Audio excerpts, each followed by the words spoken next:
연봉이 1,600만 원인 사람이 해외에 수천억 원짜리 부동산을 보유하고 있다는 의혹이 터졌습니다. 충격적인 건 이게 한 명만의 이야기가 아니라는 겁니다.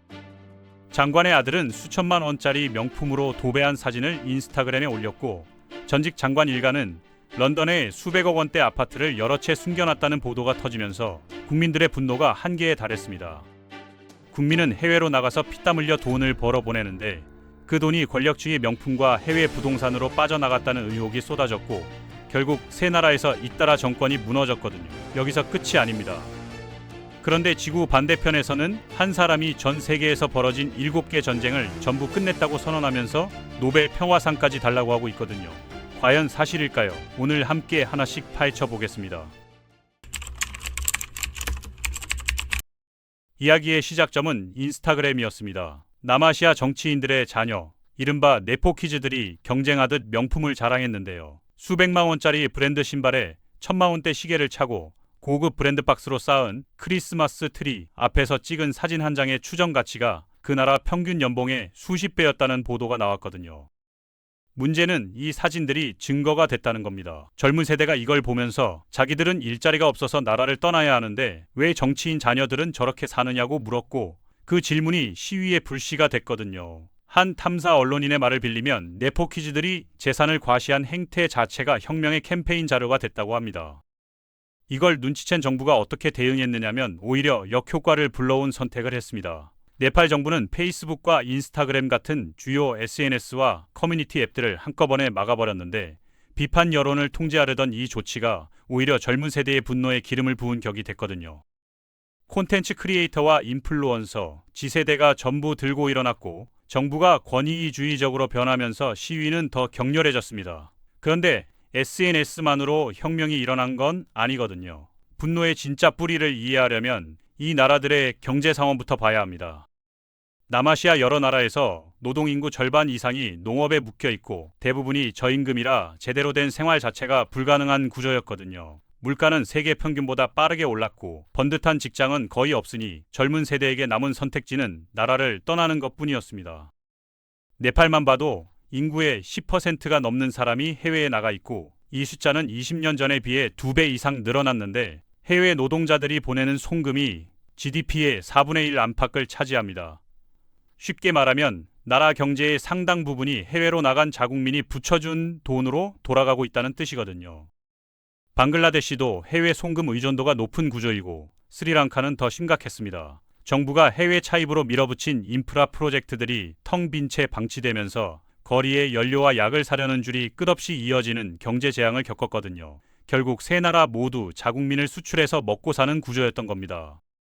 이런 상황에서 권력주의 부패 의혹이 터졌으니 분노가 폭발할 수밖에 없었죠. 가장 대표적인 사례가 한 남아시아 국가의 핵발전소 건설 스캔들인데, 같은 러시아 국영 기업이 옆 나라에서 비슷한 규모로 지은 것보다 유닛당 건설비가 거의 2배에 달했다는 의혹이 제기됐거든요. 킬로와트 시당 전력 단가가 옆 나라보다 74%나 비싸게 나왔는데 이 차액이 권력주의 비자금으로 빠져나간 게 아니냐는 의혹이 커졌습니다. 반부패위원회는 자금 중 상당 비율이 최고 권력층으로 갔을 가능성을 주장했고 숙소 비품까지 시장가의 수십 배로 부풀렸다는 내부 제보가 나왔거든요. 핵심 측근 가족의 의혹은 더 노골적이었는데 런던 최고급 지역에 여러 채의 고급 아파트를 소유한 것으로 알려졌고 측근의 아들은 수백억 원대 부동산을 연달아 매입했다는 보도가 터졌습니다. 전부 조세회피 지역 페이퍼 컴퍼니를 통한 거래로 알려졌고 영국 정부가 횡령 혐의로 대규모 동결 명령을 내렸거든요. 스리랑카에서는 전직 장관 일가가 해외에 수백억 원대 부동산을 보유한 것으로 알려졌는데 공직 기간이 고작 몇 년이고 대통령인 친인척 밑에서 일한 것뿐이었다는 점이 의혹을 키웠습니다. 이렇게 나라마다 비슷한 패턴의 부패 구조가 드러나면서 시위는 국경을 넘어 번져갔거든요. 카트만두의 한 대학에서 만난 학생은 매일 집 앞에 10년 넘게 똑같이 망가진 도로를 보는데 왜 못 갈까 파보면 결국 부패 때문이라고 했고, 다른 학생은 선거를 해봤자 같은 정당 같은 시스템이 돌아올 거라면서 혁명에 대한 기대가 솔직히 없다고 담담하게 이야기했습니다. 그럼에도 움직이는 사람들이 있었거든요. 20대 중반의 한 청년 지도자는 임시정부와 직접 협상 테이블에 앉아서 지세대의 요구를 법으로 만들도록 압박하고 있었는데 기존 정당들이 시위대를 테러리스트로 몰고 자기 당에 끌어들이려 한다고 폭로하면서도 기존 세력에게 기회를 주면 안 된다고 단호했습니다. 실제로 스리랑카에서는 긍정적인 변화가 나타나고 있는데 2022년에 기존 집권 가문이 퇴진한 이후 주류와 다른 노선을 내건 정치인이 집권하면서 경제가 조금씩 회복되기 시작했거든요. 성장률은 플러스로 돌아섰고 한때 세 자릿수까지 올랐던 물가는 한 자릿수 수준으로 내려왔습니다. 전임 지도자에 대한 공금 유용 수사까지 진행됐으니 완벽하진 않지만 확실히 나아진 건 분명하죠. 문제는 이걸 방글라데시와 네팔이 재현할 수 있느냐는 건데 벌써 불안한 조짐이 보이고 있거든요. 방글라데시에서는 청년 세력이 만든 정당이 기존 이슬람 정당과 손잡겠다고 하면서 대량 탈당 사태가 벌어졌고 여론조사에서 가장 유력한 건 수십 년 전부터 있었던 기존 정당인데 총리 후보가 전 총리의 아들이라 결국 달라진 게 없다는 비판이 나옵니다. 네팔에서도 전 시장 같은 인물을 내세운 소규모 정당 연합이 결성됐지만 자금력과 조직력에서 기존 정당을 이기기 어렵다는 평가가 지배적이거든요. 한 언론인은 쫓겨난 사람들이 후원 네트워크를 앞세워 돌아올 거라 걱정했지만 현지에서 운동을 직접 목격한 다른 언론인은 좀 더 긍정적이었습니다. 당장 선거에서 변화가 없더라도 몇 년 안에 완전히 새로운 세대의 정치인이 등장할 거라는 전망인데 혁명은 쉽지만 진화는 어렵다는 게 남아시아 청년들이 마주한 현실이죠. 자, 이제 시선을 완전히 다른 곳으로 돌려보겠습니다. 남아시아에서 부패한 정권이 무너지는 동안 지구 반대편에서는 한 사람이 7개 전쟁을 전부 끝냈다고 선언하고 있었습니다. 도널드 트럼프 미국 대통령인데 두 번째 임기에서 평화 중재자를 자처하며 노벨 평화상까지 요구하고 있는 상황이거든요. 다만 지금부터 나오는 트럼프 관련 내용에는 실제 사실과 함께 만약 이런 식으로 외교를 펼친다면이라는 가상 시나리오가 섞여 있으니 이 점 참고해 주시면 됩니다. 그가 끝냈다는 7개 전쟁을 하나하나 살펴보면 상당히 흥미로운 결과가 나오거든요. 가장 황당한 건 이집트와 에티오피아 전쟁을 끝냈다는 주장인데 이 두 나라는 전쟁 중이었던 적이 없습니다. 나일강 댐 건설을 둘러싼 외교 긴장은 있었지만 일기 때 중재를 시도하고도 합의에 도달하지 못했거든요. 없는 전쟁을 끝냈다는 건 아무리 봐도 무리가 있는 주장이죠. 세르비아와 코소보도 비슷합니다. 두 나라 간 실제 무력 충돌이 25년 넘게 없었고 백악관에서 이뤄진 합의도 임시 협정 수준이었거든요. 아제르바이잔과 아르메니아는 실제로 30년 넘게 분쟁이 있었고 협정 서명도 있었지만 전쟁을 끝낸 건 군사 작전이었다는 분석이 나옵니다. 시나리오상 르완다와 콩고 분쟁에서는 중재 협정을 이끌어냈지만 합의 후에도 반군의 대규모 학살과 전투원 추가 모집이 계속되는 설정이라 전쟁을 끝냈다고 보기 어렵습니다. 인도와 파키스탄에서는 관세 위협으로 휴전을 이끌어내는데 핵무장 국가 간 확전을 막을 의미는 있지만 카슈미르 근본 문제는 그대로 남아 있거든요.